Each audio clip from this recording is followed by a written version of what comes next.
Daniel, você é publicitário e jornalista, como a própria bio do blog diz, e lógico, é uma referência entre os São Paulinos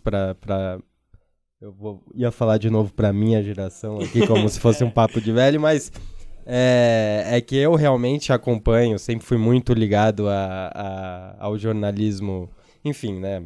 Site do Globo Esporte, para quem acompanha, quem é da minha idade, é São Paulino e acompanhava, obviamente sabe quem é você. Foram 10 anos como blogueiro do São Paulo lá. E eu queria te perguntar se você se considera mais publicitário ou mais jornalista, ou qual veio antes?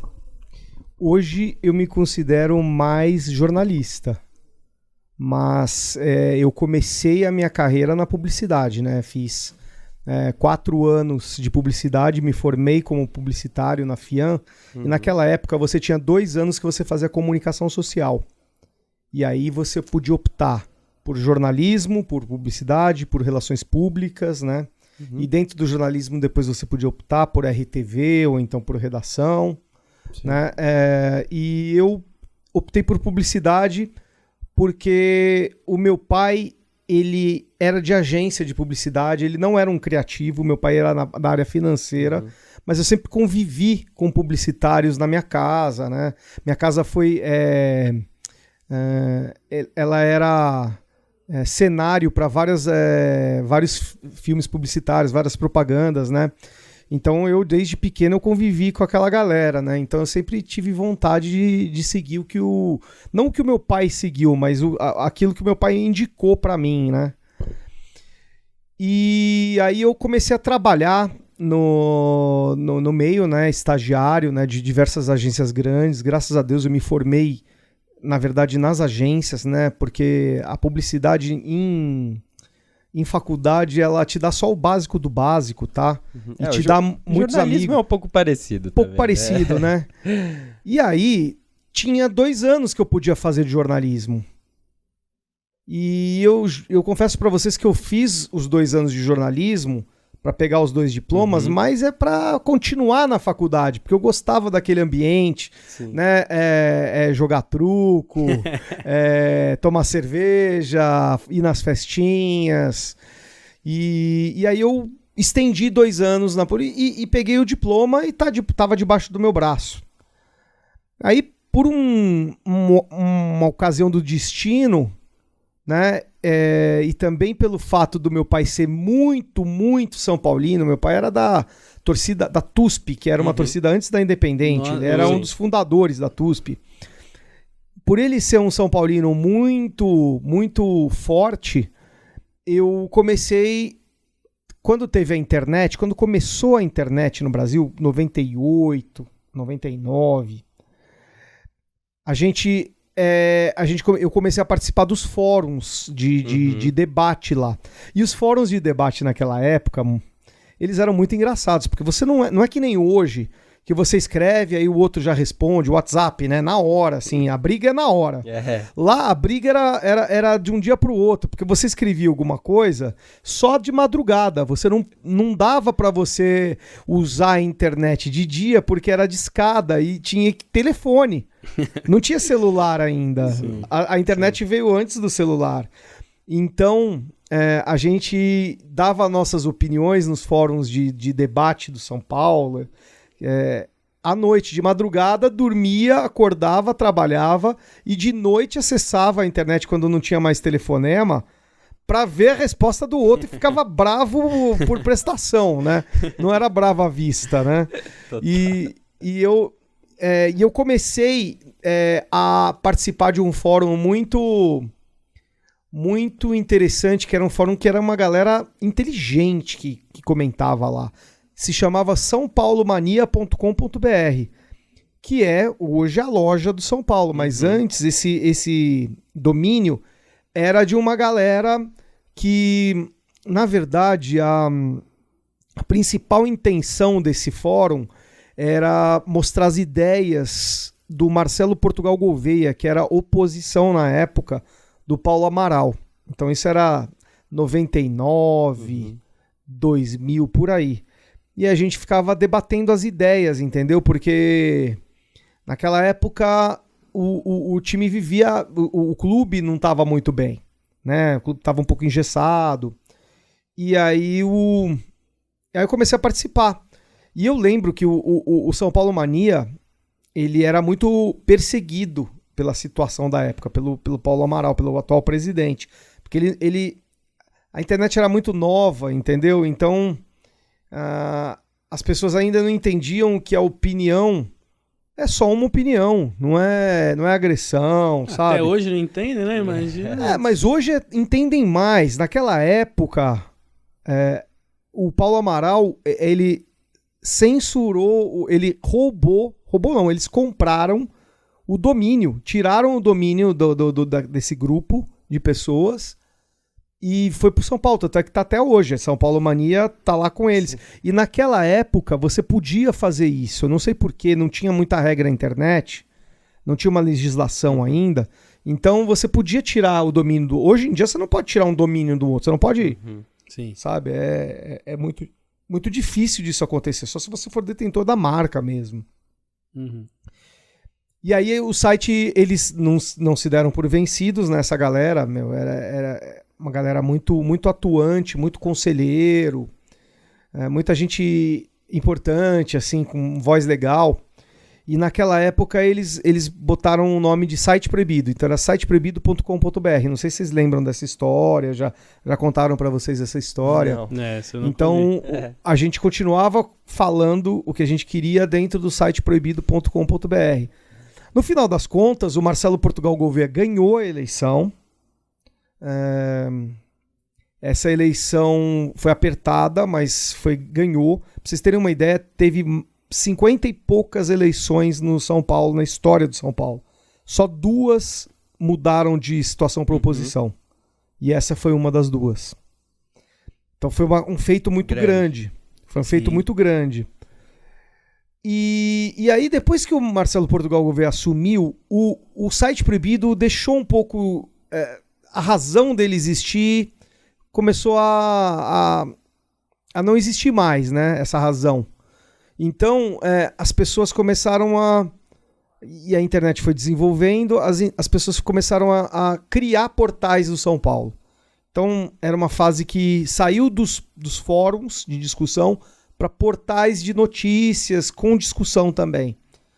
E aí eu fui para um desses portais, que era a SPNet. Não sei se vocês também já ouviram falar. A SPNet, ela foi no período entre 2002 e 2006, 2007... ela foi o maior portal de torcidas do Brasil. Não era nem do São Paulo. Era do Brasil. Era junto com o Vasco Net, uma coisa assim. As duas... E por que a SPNet ela ficou tão acessada, tão famosa? Né? Todo mundo acessava a internet, a SPNet. Primeiro porque a SPNet ela pegava todas as notícias de todos os canais esportivos na época, Globoesporte.com, UOL, não me lembro os outros, e ela colocava num feed só. Então você não precisava visitar tudo, você visitava só a SPNet, e aí você via tudo. Em volta tinham as colunas, tinham coisas próprias do portal, mas dentro era só notícia. A gente chamava isso de internet escuta. Né? No jornalismo existia, não sei se existe mais, o rádio escuta.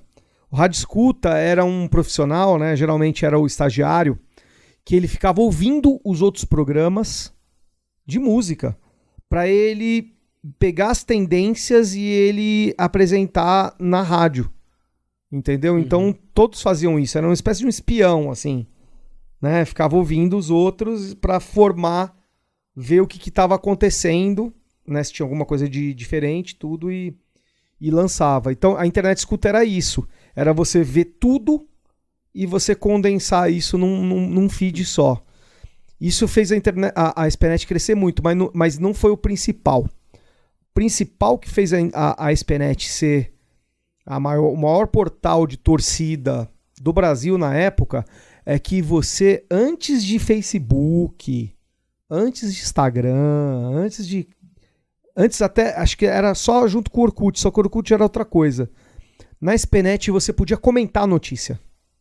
Então você se logava, você lia e você podia comentar aquilo que estava... Hoje, todo mundo comenta tudo, né? Mas naquela época era um avanço muito grande, não tinha ainda isso, não tinham... não existia conteúdo que você pudesse comentar. Então era uma coisa assim, era um jornal. Você lia e estava lido. Com a SPNet, você podia comentar. A SPNet fez isso antes do Globo Esporte, para vocês terem uma ideia. O Globo Esporte fez depois, e na minha opinião fez mal feito, porque era via Facebook, e aí todo mundo podia xingar a notícia do próprio Globo Esporte e eles não estavam nem aí, sabe? A questão era mais marketing mesmo do que apurar a redação, sabe? Eu moderar. sempre me senti incomodado quando eu abri a notícia do Globo Esporte, porque não tinha esse filtro, então Exato. Na hora que você descia, você via era só comentário de corintiano, de palmeirense, de santista, aí... e tudo pejorativo, e eles não faziam nada. Aliás, essa foi uma das discussões que eu tive com um portal no período que eu tive lá na Globo, né? Era para ter uma moderação para isso, meu. A notícia tem que ser respeitada. Total, né? Era uma segurança até pro próprio torcedor, sabe? Olhar aquilo e ter uma credibilidade que ele pode comentar e que não vai ser uma faixa de Gaza. Sim, ali, é que vem, né? Esse lance da galera não respeitar muito na internet sempre foi vindo. Agora, ainda bem que tá tendo moderação em algumas redes e tal. Mas antes, era sempre... Você sempre falava o que você queria. Não importava se você estava ferindo alguém, se você queria atacar alguém diretamente. E eu acho importante ter essa moderação. Importantíssimo. Porque principalmente no meio do futebol, onde a gente tá, é tudo muito intenso, assim. Então a galera acha que pode xingar do que quiser, acha que pode atacar a família do jogador, acha que pode... sente uma liberdade que não é uma liberdade, né? Que ela só usa aquilo para poder falar. E aí, se você deixa de qualquer jeito, acaba que vai machucando as pessoas que nem tem nada a ver com o lance. Exato, as pessoas deixam de ler aquilo porque tá tendo agressão, né, na notícia. Esse foi um ponto que era um ponto muito delicado lá no E como que você Globo. tratou isso lá? Tipo, como que você chegou lá e falou, pô, rapaziada, precisa ter alguém aqui pra moderar? Então, não dá pra ser de um jeito muito impositivo, porque o projeto Globo dos torcedores, ele foi um projeto que começou no marketing. A Globo, para vocês terem uma ideia, para vocês e para todo mundo que está nos assistindo, ela é basicamente 4 núcleos. Pelo menos quando eu estava lá. Redação, o marketing, o comercial e a tecnologia. Então são 4 núcleos muito diferentes. E esse projeto, ele começou no marketing. Eu lembro que eu me reportava ao Rio de Janeiro. Era no Rio de Janeiro que era o head do projeto. Né? Então, eu entrei no Globo Esporte como participante desse projeto, né, Blog dos Torcedores. Eu entrei em 2006. Fase boa do São Paulo, né? Sim, entrei em 2006 e a regra dos blogueiros, os blogueiros eram publicitários, pra vocês terem uma ideia, não era jornalista, eles queriam publicitários. Aí eu vou chegar naquela tua pergunta. Então a regra lá era era causar. Então, tipo, você podia falar que o outro era galinha, que o outro era Bambi, que o outro era porco, que era poodle, no caso do Atlético Paranaense, as bonecas, que eu chamava as bonecas, os flamenguistas, eles ficavam muito bravos comigo, né? E aí era assim, a ideia do marketing era você fomentar a discussão de uma forma bem agressiva, torcedor, sabe? Porque isso daí gerava view, e o view era importante para o setor comercial vender os banners. Então essa era a regra. A gente ficou 2 anos assim.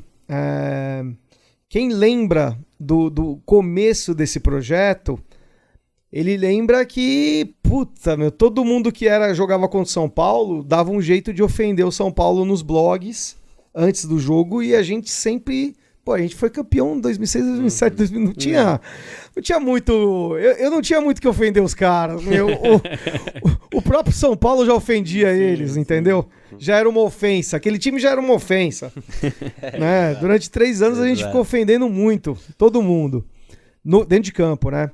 Mas o projeto ficou 2 anos no marketing. Em 2008, ele foi para a redação. Ele saiu do marketing do Rio de Janeiro e quem assumiu ele foi o núcleo de redação. E aí o que aconteceu? Na hora que avisaram a galera, a turma que estava lá, metade para mais saiu. Porque eram todos publicitários. Eles não queriam entrar num esquema que era um esquema de redação, que você tinha que ter um código de ética, você tinha um manual de normas da Globo, que você tinha que respeitar o mínimo, entendeu? Uhum. Então, o projeto ele mudou um pouco de perfil.